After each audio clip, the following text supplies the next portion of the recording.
So I thank you, Jamaica. I will be forever grateful to have led the Reggae Boys. It really has been an honour. Respect and one love to you all. And hope in the future to see you in the World Cup. Thank you very much, John. Thank you very much, everyone. Massa Steve. Massa Steve. Very, very interesting.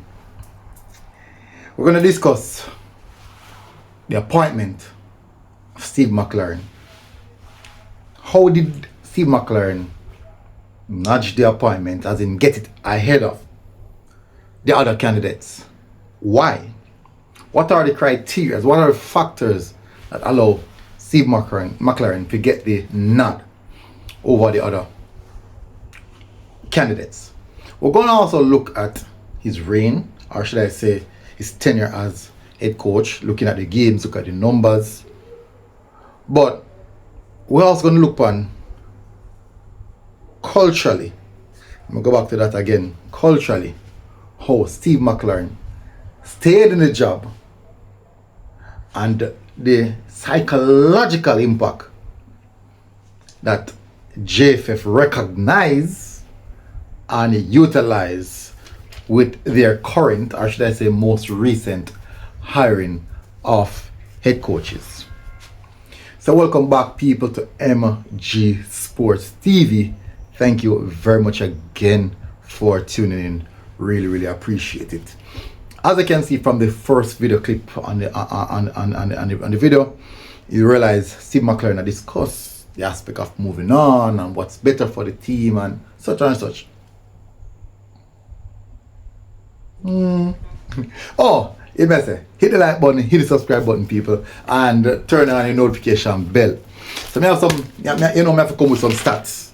We love this. We love come on YouTube and talk about how we feel, our opinion. But I always believe that in some aspect, you have to back it up with stats. During his tenure, was it all that bad? Nah, we don't make it to work up so. Anyways, but I still gonna give you the facts where that is concerned. I have to do that. So, as I say, I wanted to discuss his employment. It was very important. But what before we get into the employment aspect of things, I have to really and truly get the tenure out of the way, the games that he has played, what he has done so far. So let's get that out of the way first. Now, many might say that he's not a good coach, and he deliberately tried to sabotage the campaign. Now, for me personally, I cannot come here and say that. I do believe, though, that he's not significantly the best coach, and based on the fact that he is not necessarily a good coach per se, was the reason why we did not make it. And you would have seen, based off squad selection and all these type of things, the reason why, and the reason why we're here, where we're at right now. Him being fired and a whole lot of problems where the football is concerned. Now, let me make this clear. The Reggae Boys is not the entirety of the Jamaican football, so you need to understand it. The Reggae Boys is at the pinnacle, but they aren't the entirety of Jamaican football. So even though the Reggae Boys fail, it don't necessarily mean say nothing at all not go on within the country. So I just want to make that clear, because Reggae Boys don't make it to the World Cup. Here now say Jamaica football in Jamaica mash up, football in Jamaica not good at all, and I not really subscribe to that sentiment. Alright, let's get into the details. 23 games played, points per game 1.7, win 11 out of the 23, drew 6, lose 6. Now, one of those losses, you can probably put it over the draw side. This depends on what you want to do, because that loss would have actually been calculated in the penalty loss versus Nigeria in the Unity Cup competition. So which either way, so we can end up with 7 draw, 5 losses, or you want to keep it at still 6 losses. Anyways, 35 goals scored, 21 conceded, 11 clean sheet. That's actually not bad. Not bad now. I do think that we concede a little bit too much. That basically I say we almost consider goal per game, which means we must be scoring, trying to outscore our opponent. And 35 not necessarily means we scored that a lot. We should at least hit like, based off of 23 games, 46, 47, which means we score 2 goals per game. Anyways, these are just the stats. I know enough people don't like them part of it. I soon get in that discussion of the something. The cringe part, the part that enough people don't want to discuss. Anyways, 4 friendlies within the 23 games. Win 2, draw 1, lose 1.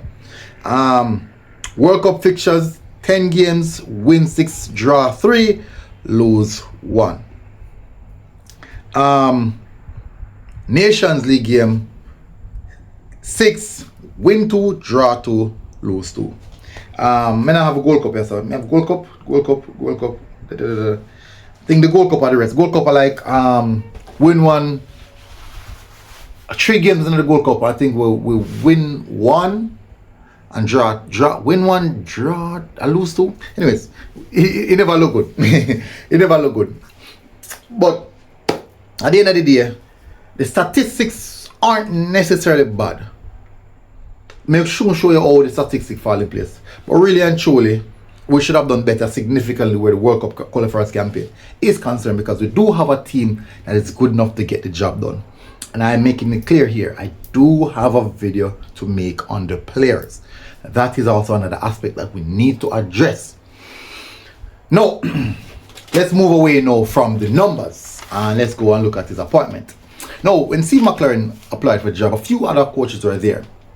And in appointing a coach, there are certain factors you have to consider. Culture, private sector, sponsors, supporters, the brand.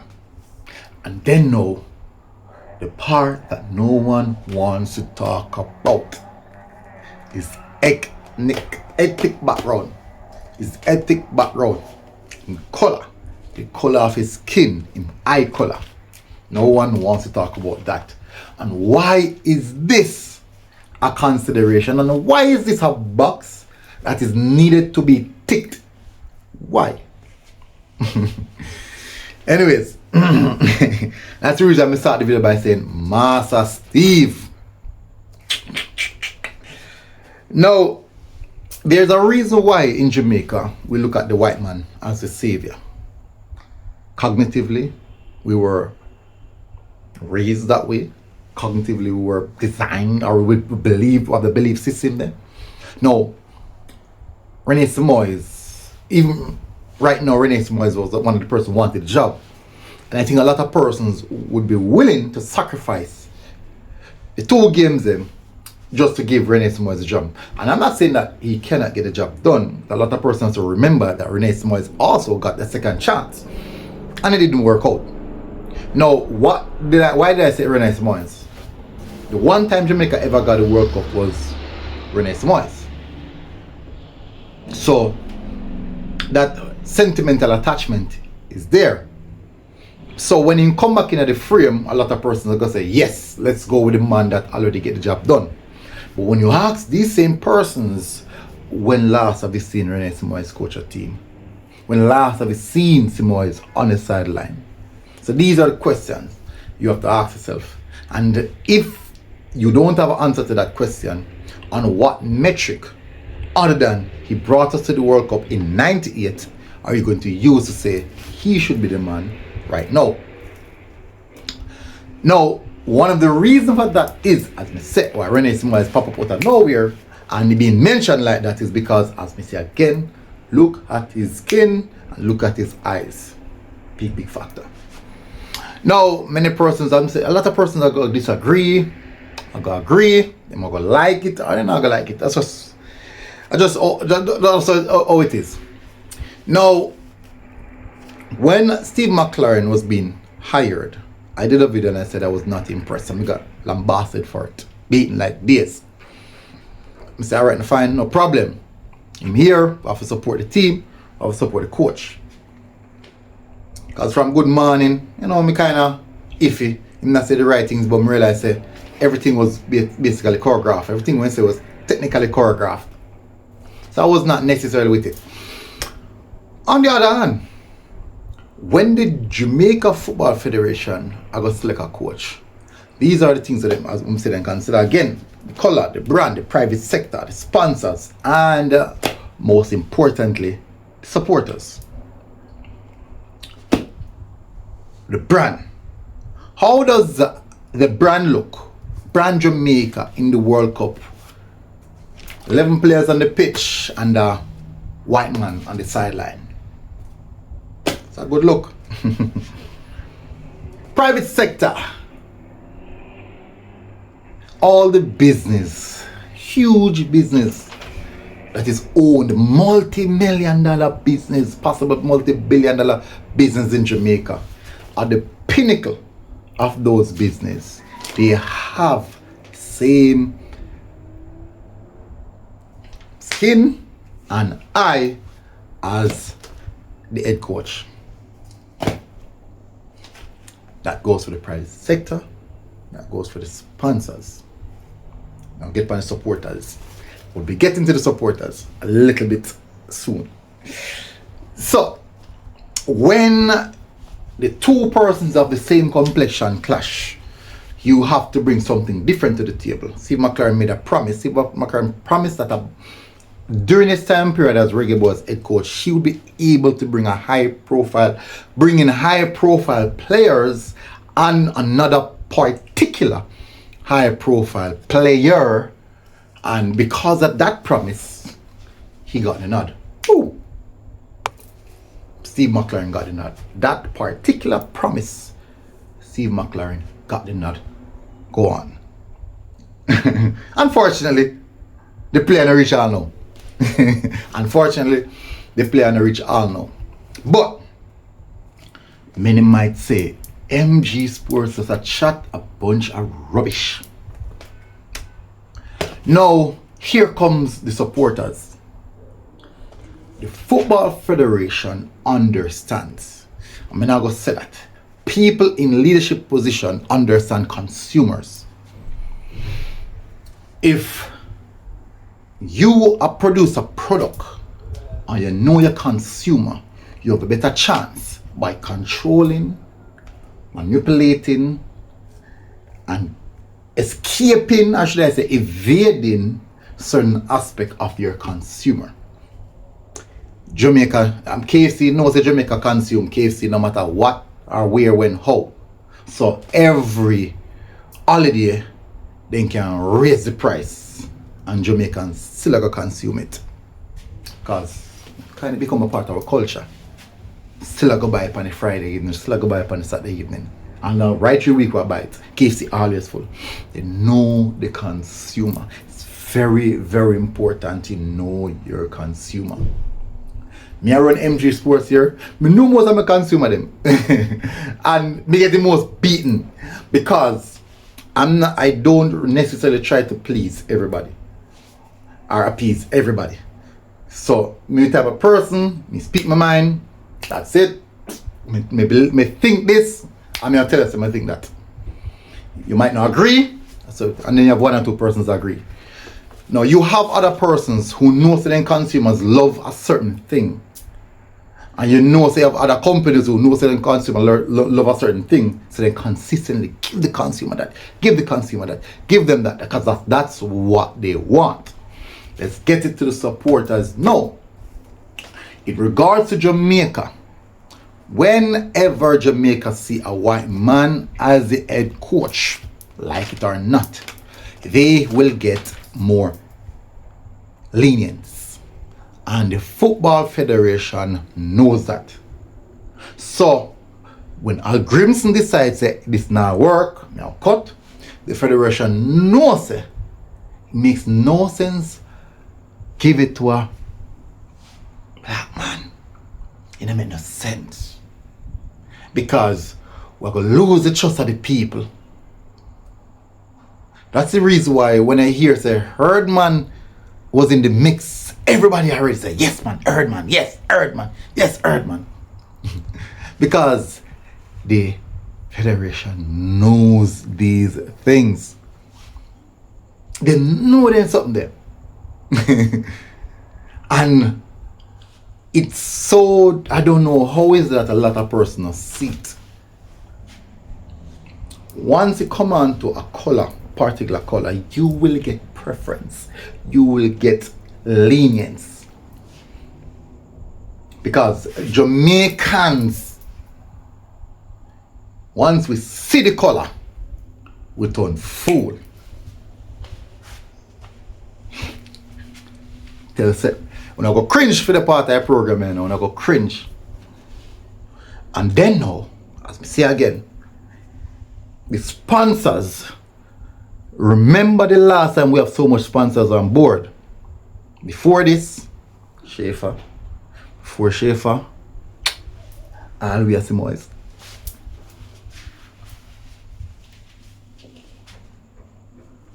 Every time a man of that ethnic background take the job, that is when the sponsors come on board. All if the team not do well, even if the team not doing well, they will be here. It's about brand association. If you work with brand, I've worked with multiple brand. It's about brand association. These are the same persons of the private sector. It's the reason why the head coach can go sit down with one of the big man up there, so who own this and own that, and then can have a drink, and then can have some dinner, and then can have something. I'm telling you. But as I say, you don't necessarily have to take this as facts. You cannot say just MG Sports observation. But we had to have this discussion. Now, the leniency that McLaren got, Tapper would never get that. Would never. Fly high, fly low. Tapper would never get that. It's unfortunate. It's very, very unfortunate. And one time, me did the video say, I'm not impressed when the man get hired. The whole talk is MG Sports wanted and local coaches to get the job. But that's not the case. There's a lot of coaches out there. Former reggae boys who do well, Darren Moore. A lot of them will do well coaching at the highest level. Not necessarily the highest level, but at a really good level. And now getting a look in because we factor in supporters who are more loyal to that color than anything else. People tell me, you have a man who look at me and tell me, say, John Wall and Al Grimson love Jamaica more than everybody in Jamaica. I wish for John Wall and Al Grimson. Them man never coming back for the holiday. Not even a holiday them man come spend. A man will look at me and tell me that. Say, John Wall and Al Grimson love Jamaica more than anybody else. So, I tell you, the support base, they know the support base. See, until our mindset change, it's very, very good to demand the best and demand what you want. It's really, really good. We have to understand where you're demanding it from and can you get it from there. Anyways, now gonna further people. Now gonna further. See McLaren. I won't say Steve McClaren sabotage the program. I just thought that he was not necessarily competent enough to get the job over the line. I had to do this video on Steve McClaren, and the next selection of the Reggae Boys head coach will follow a similar pattern.